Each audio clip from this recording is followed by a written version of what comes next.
30 मार्च 2026 पासून राज्यात ढगाळ हवामान आणि दुपारनंतर होणाऱ्या वादळी पावसाचे नवीन सत्र सुरू होण्याचा अंदाज वर्तवण्यात आलेला आहे।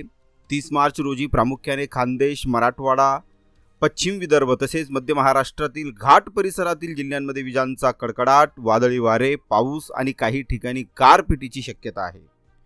उर्वरित विदर्भात देखील काही प्रमाणात हवामानात बदल दिसून येऊ शकतो।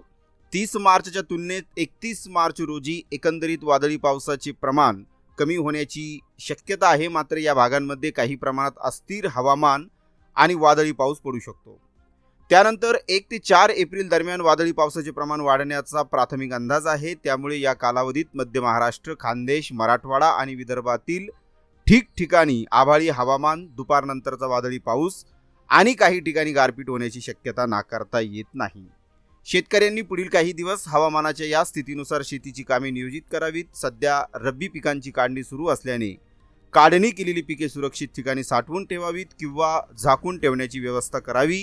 तसेच वादळी वारे, पाऊस आणि संभाव्य गारपिटीपासून पिकांचे नुकसान टाळण्यासाठी आवश्यक ती खबरदारी घ्यावी, असे आवाहन कृषी विभागाकडून करण्यात येत आहे।